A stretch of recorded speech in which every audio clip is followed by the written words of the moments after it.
कई साल पहले तिरुनगर एक नगर में था पटेल, जिसके पास था एक साड़ी की दुकान। पटेल के पूर्वजों से ये कारोबार चलती आ रहा था और उसके पिताजी इस व्यापार का अत्यंत आदर करते थे। पटेल के बड़े होने के बाद उन्होंने दुकान की जिम्मेदारी पटेल को सौंप दी। पटेल अपने पिता की बातों को अक्सर अनसुना करके केवल दुकान जाकर खाली बैठता था, बिना कुछ काम किए। एक दिन दुकान जाते समय रास्ते में पटेल ने अपने दोस्त पलंग को बुलेट की बाइक पर देखा। उस समय से पटेल भी बुलेट के सपने देखने लगा। वाह, काश मेरे पास भी बुलेट होती, मैं भी लाऊंगा और गली गली घूमूंगा। पर तभी पटेल को ये एहसास हुआ कि बुलेट खरीदने के लिए उसके पास उतने पैसे नहीं थे।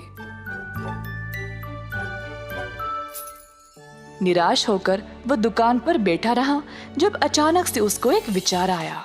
उसने अपनी दुकान के 3 कर्मी को बुलाया।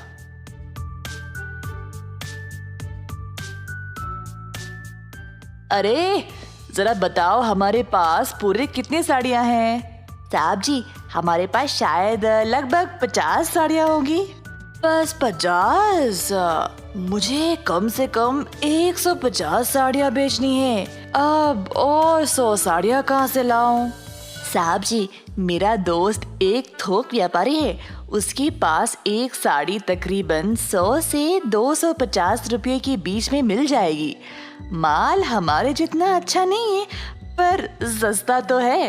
अच्छा, एक काम करो, उसके पास जाओ और एक साड़ी 100 रुपये के दाम पर 100 साड़ियों को ले आओ। किसी को इस बारे में नहीं बताना, ठीक है? तो हमें फिर 10,000 रुपये की जरूरत है। आप पैसे दे दो तो हम माल ले आएंगे साहब। पटेल के पास 10,000 रुपये भी नहीं थे, तो वह अपने 50 साड़ियों को 1,000 के दाम में बेचने लगा। 15 दिन के अंदर उसने सारे साड़ियां बेच डाली और उन पैसों में से 10,000 निकालकर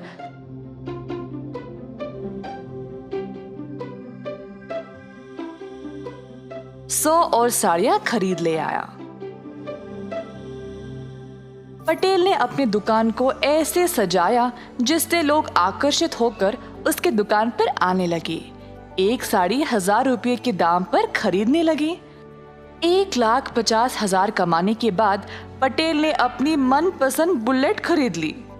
एक दिन पलंग और उसकी पत्नी मनीषा बाहर जा रहे थे।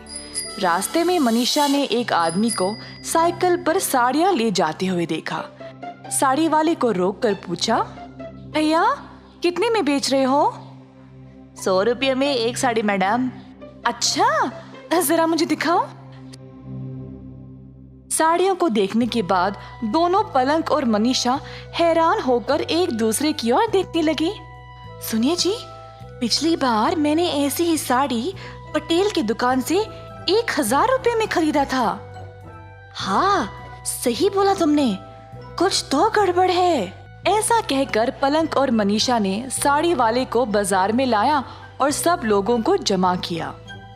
सुनिए सब लोग, मैंने ये साड़ी पटेल की दुकान पर 1,000 रुपये में खरीदा था और ये लड़का वही साड़ी 100 रुपये में बेच रहा है। ये तो धोखा हुआ। मेरे साथ जो हुआ, मैं नहीं चाहती कि आप लोगों के साथ भी हो, इसीलिए मैंने आप सब लोगों को यहाँ जमा किया है। ऐसा कहते हुए सारी भीड़ पटेल की दुकान की ओर चल पड़े। पटेल ने अपनी नई बुलेट के लिए पूजा करवाया और अपनी दुकान की ओर आया। दुकान के बाहर इतनी भीड़ जमा देखकर हैरान परेशान हो गया। 1,000 में एक साड़ी बेच रहे हो और ये एक पोछे के लायक भी नहीं है। तुमने 100 रुपयों की साड़ी को खरीदा और हम सबको 1,000 में बेच रहे हो। क्या ये ठीक है पटेल? सारी भीड़ पटेल के ऊपर टूट पड़ी और धमकी देने लगी कि अगर वो उनके पैसे वापस नहीं करेगा तो उसको शहर से बाहर निकाल दिया जाएगा। जब पटेल के पिताजी को ये खबर पहुंची तो वह तुरंत दुकान पर आ गए। सुनिए भाइयों और बहनों, सुनिए, कृपया आप सब लोग क्षमा कर दे। आप सबको हमारी दुकान के बारे में कई सालों से पता है ना। जो मेरे बेटे ने किया वो बहुत गलत है। मैं आप सबको पैसे वापस लौटा दूंगा, क्षमा करें। ऐसा कहते हुए पटेल के पिता ने सबको एक एक करके पैसे लौटा दिए। सबसे छोटे बेटे हो, इसीलिए इतना लाड़ और प्यार से पाला है तुमको।